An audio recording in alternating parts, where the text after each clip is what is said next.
Hi guys, welcome to the Success Club. I'm now at the end of this book. I read all the chapters and the book is called Selling Things by Orison Swett Martin. This video is sponsored by mynewskin.nl. Check it out, awesome products. So let me start with this appendix. It's called Sales Pointers. This is the final part of this book. And there are two chief classes of men that you will approach. One class is ruled chiefly by reason, the other by impulses, emotion, prejudice, enthusiasm, likes and dislikes. The first class can be convinced only by hard matter of facts, mathematical arguments, the kind of evidence that will pass a judge in court. The minds of these men are clear, cold logic engines. They are impressed only by facts and figures and will do no business with salesmen who offer them anything else. The other class of impulsive or emotional men is amenable to heart sway persuasion. You will not find it so necessary to convince their reasons. Give them the best evidence you have, but mix it with something more. Be careful of their prejudices. Watch out for the revelation of their likes and dislikes. Discover their enthusiasm. Suit yourself to their moods. Sooner or later, if you know your business, you will uncover the vulnerable spot in an emotional man, and he is yours. Strike him with the right kind of persuasion and you can walk out with his order. Study your prospects. Learn to read the book of human nature. The formulas for success in selling are written on its pages. Don't be a slave of precedent. It is an enemy of progress. Know the technique of salesmanship, but don't be its slave. Study men at the top and then ask yourself, why can't I do what they have done? Resolve not to be a little fellow. No matter how much you know about salesmanship, your personality, your character will be the chief factors in your success. While the technique of salesmanship is important, yet it is the man behind the salesman that does the business. It is the human power back of the mere technique that makes the sale. Three kinds of salesmen: the heavyweight, the featherweight, and just plain weight. Selected. Some salesmen are not always successful salesmen, but successful salesmen are always some salesmen. A master salesman is a self-made salesman, but a self-made salesman isn't always a master salesman. Always keep in mind the man at the other end of the bargain. If he does not make a good bargain, you will lose in the end, no matter how much you may sell him. Follow your prospect's mind. Let him do much of the talking. If he sees you are trying to push him and expecting to change his mind, he will brace up against you. The salesman's creed. To be a man whose word carries weight at my home office. To be a booster, not a knocker, a pusher, not a kicker, a motor, not a clog. To believe in my proposition heart and soul. To carry an air of optimism into the presence of possible customers. To dispel ill temper with cheerfulness. Kill doubt with strong convictions and reduce active friction with an agreeable personality. To make a study of my business or line, to know my profession in every detail from the ground up, to mix brains with my effort and use method and system in my work. To find time to do everything needful by never letting time find me doing nothing. To hoard days as a miser hoards dollars. To make every hour bring me dividends in commissions, increased knowledge or healthful recreation. To keep my future unmortgaged with debt, to save money as well as earn it, to cut out expensive amusements until I can afford them, to steer clear of dissipation and guard my health of body and peace of mind as my most precious stock in trade. Finally, to take a good grip on the joy of life, to play the game like a gentleman, to fight against nothing so hard as my own weakness, and to endeavor to grow as a salesman and as a man with the passage of every day of time. This is my creed. W.C. Holman. Salesmanship is the ability to sell the largest possible quantity of goods, to sell an increasing quantity of goods, to get the greatest possible results from the advertising done by his house, to make a regular customer of a new buyer, and to hold the friendship of a regular customer. H.E. Bowman. Never sit down or stand, if you can possibly avoid it, below where your prospect is seated. The man who is the highest always has the advantage, the superior position. Many salesmen can do better standing while the prospect is sitting. Approach your prospect as a professional, not as an amateur, not as a little fellow or almost a salesman. But approach him with the ear of a professional. Give him to understand that you are no third-rate salesman. Your manner will have everything to do with the impression you make. Establish confidence as quickly as possible. Businessmen are constantly dealing with mean, tricky men, unscrupulous men, hypnotizers, bulldozers, but when they strike the real article, the genuine man, they will give him their confidence. Remember, your whole success will often turn on the first 2 or 3 minutes of your interview. Just here, your knowledge of human nature is a tremendous factor. You must size up your man quickly and find the line of least resistance, the best approach to his mind. Not only his temperament, but his health, the frame of mind he happens to be in. All must be taken in at a glance. Be a tactful salesman. You will often be told that tact cannot be cultivated, that it is a quality that is born in one. But remember that every man is tactful when he is courting the girl he is dead in love with. If you are dead in love with your work and bound to win, you will be tactful. Make it an invariable rule never to use any influence or to say anything in the presence of a prospect which will lessen your self-respect. If you do, you lose power. You are not paid for being less than a man.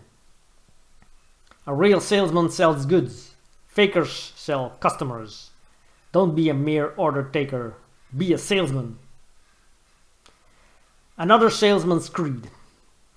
I believe in the goods I am handling, in the company I am working for, and in my ability to get results. I believe that honest stuff can be passed out to honest men by honest methods.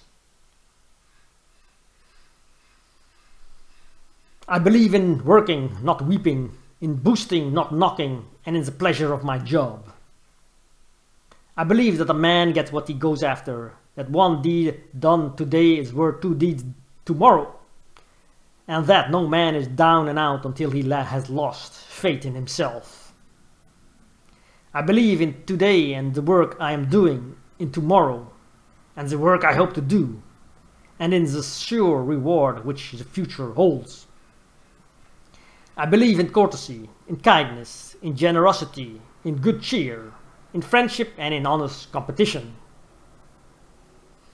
I believe there is something doing somewhere for every man ready to do it. I believe I'm ready right now. Do you ever go to see a prospect expecting to be turned down, to meet unanswerable arguments or deep-rooted prejudices that you can't overcome? If you do, it's pretty likely that that's what happens. Half knowledge is worse than ignorance. Macaulay. This is one businessman's motto. Nothing pays like quality. There is a whole sermon in this motto. For what is there that pays like quality? There is no advertisement like it. Quality needs no advertisement. for it has been tried. Talk quality.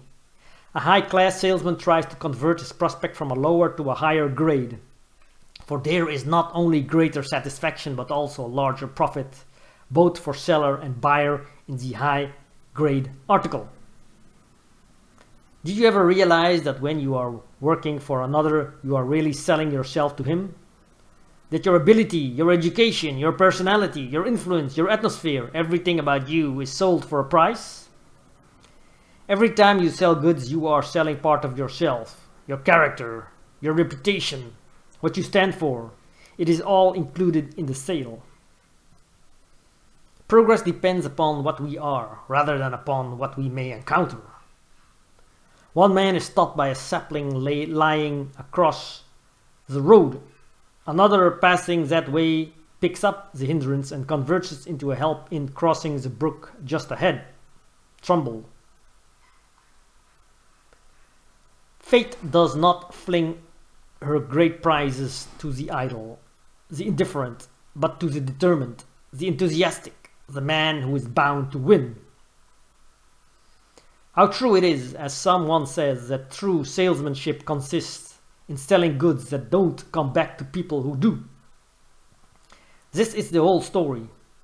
Selling goods that give perfect satisfaction in such a pleasing, attractive way that the customer comes back, leaving a pleasant taste in the customer's mouth, pleasant pictures in his memory of the way you treated him, so that he will put himself out to look you up the next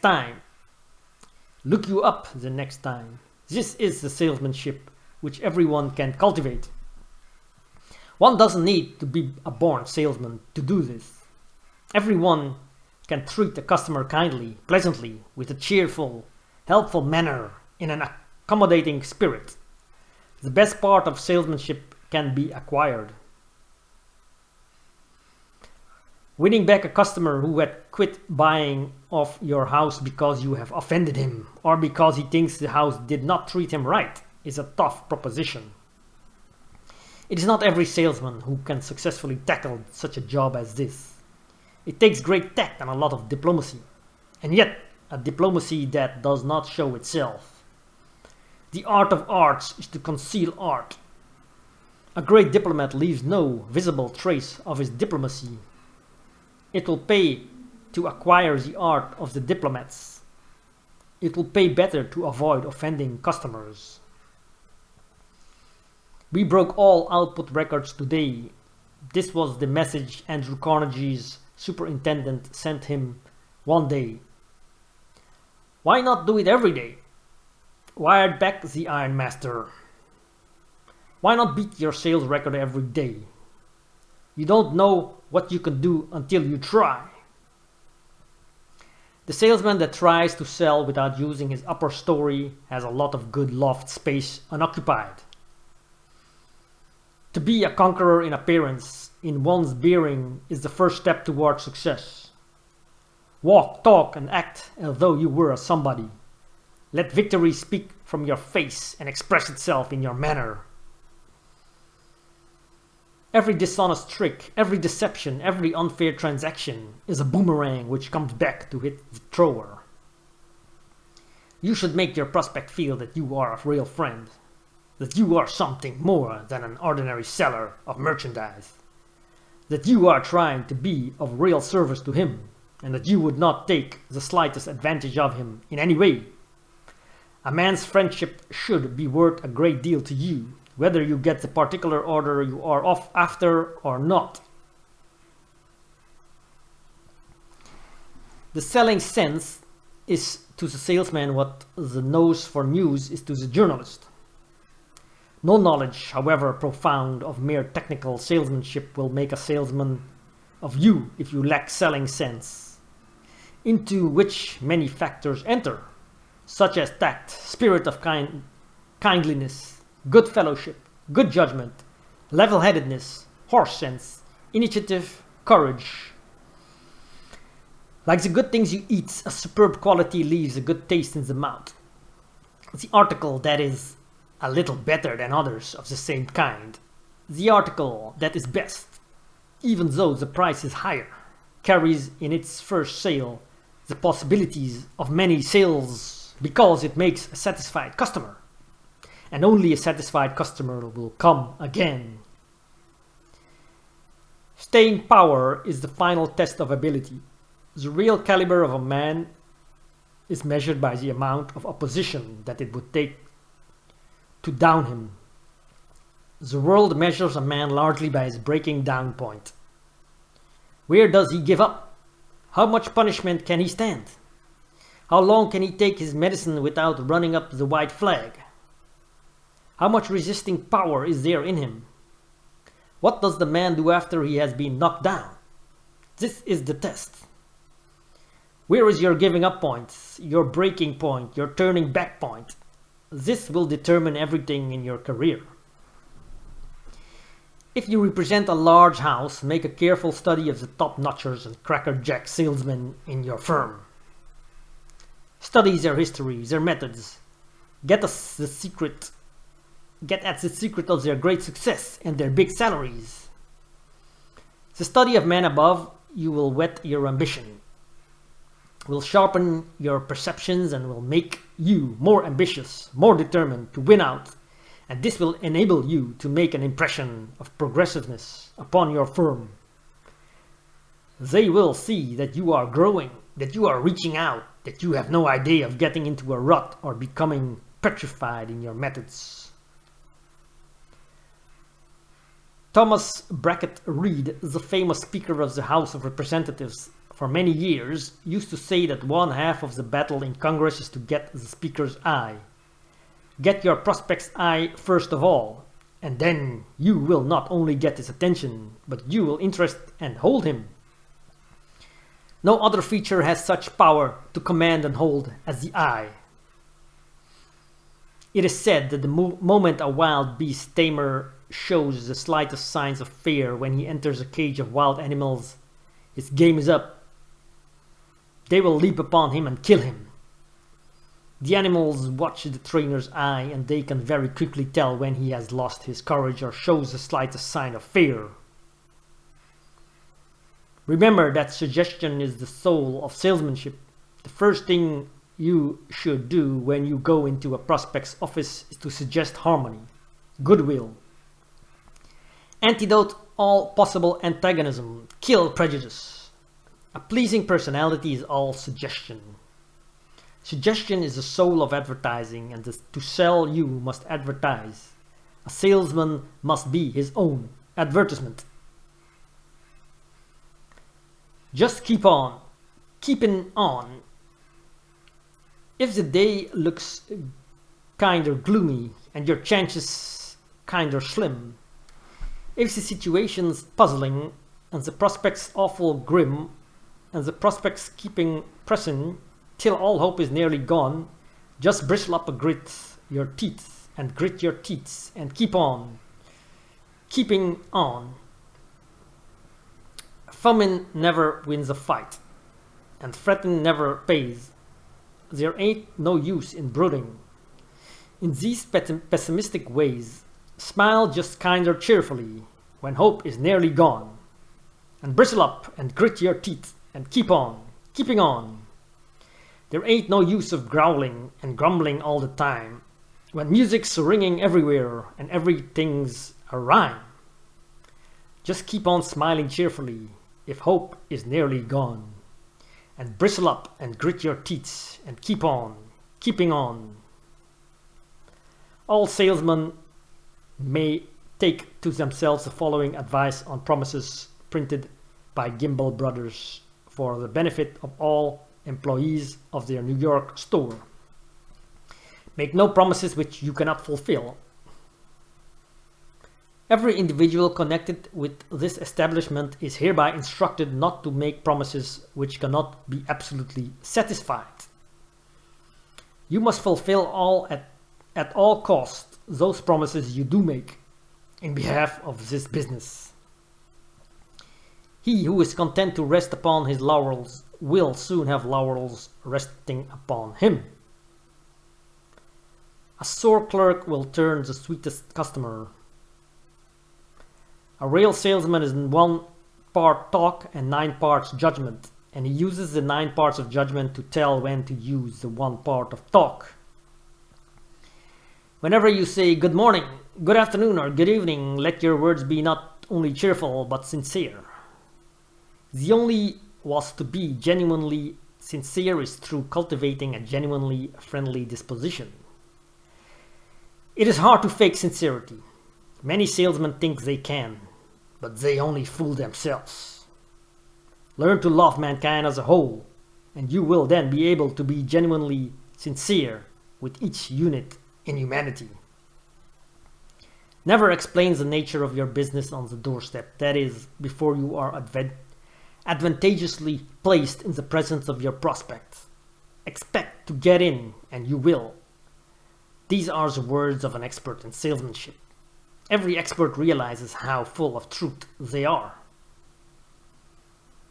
A salesman must be self-possessed, which means that he should have no fears. Keep before your mind constantly these facts. You are all right, your goods are all right, and your house is all right. Therefore, you have no cause for fear. You have every reason to be serene. Keep your samples out of sight as much as possible, even for your regular trade. Many salesmen leave their samples at the hotel and call first on prospective customers, making an appointment for a certain hour. This is very effective where possible. The display of goods is unquestionably very helpful in selling, but it is a decided advantage to have part of the stock out of sight. The element of curiosity comes in, and as we have explained, this helps to get the right kind of attention.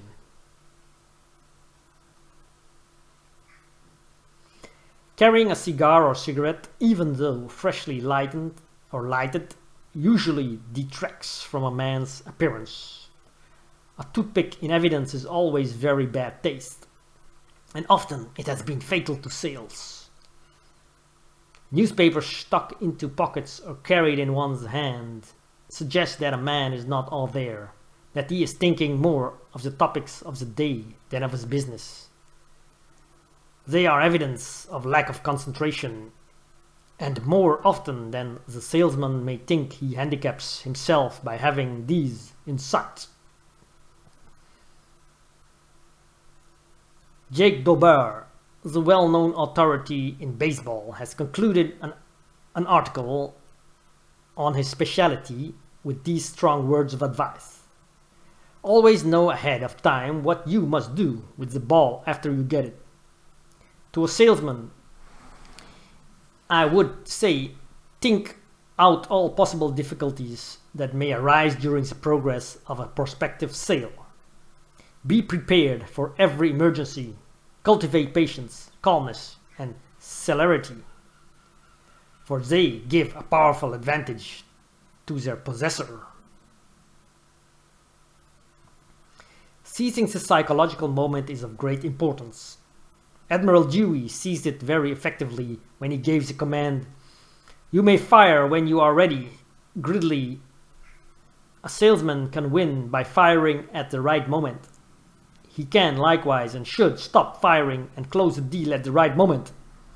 It is all psychological, a matter of mind meeting mind. Avoid as much as possible technical terms unless you are talking to customers who you are sure understand them. For instance, a life insurance salesman makes a great mistake ordinarily to talk about legal reserve, accrued dividends, extended insurance, paid up values, accelerative endowments, expense ratios, percentages of increase, etc. As a matter of fact, it is quite probable that a large number of those to whom he talks will not understand even the words liabilities and assets. Many a salesman has been ruined or seriously injured by carrying a sideline. All of the great things of the world have been accomplished by concentration upon a specialty. A good tip to both young and old salesmen is to study the business producers both in your firm and out of your firm. Examine their methods, learn to do what they have found effective. Benefit by their strong points, but be aware of their weaknesses. For even the most successful salesman will be found to have certain weak points at times. You can quickly and conclusively recognize these. Guard against them. While you can learn much from older and more experienced salesmen, never be a slavish copy of anyone. Whatever you do, be yourself. Every time a man who is trying to hold an audience turns his eye from it, he cuts the magnetic currents which is flowing between them. And if he does it this often, the people will get uneasy. They will begin to move in their seats, and he will lose his power over them. His magnetic connection with those he addresses is made through the eye. The trained speaker knows this, and unlike the amateur who, from sheer nervousness, often looks down to the floor or refers to his notes when it is not absolutely necessary to do so, he avoids everything that would tend to break the magnetic current between himself and his audience. Just here is a hint of the salesman. It is imperative that you should keep this current between yourself and your prospect flowing freely. An attractive personality added to the constant flow of magnetism through your eye will rivet his attention and add immensely to your selling power. The salesman's ideal. I want my selling talk to be a service talk, one that will be worth others' time whether they buy my goods or not. I want it to tell only the truth, and that as fully as may be. To be a perfectly human statement easily understood by others. To show simply and plainly how both I and my goods can serve. To contain wit only as that confirms to wisdom.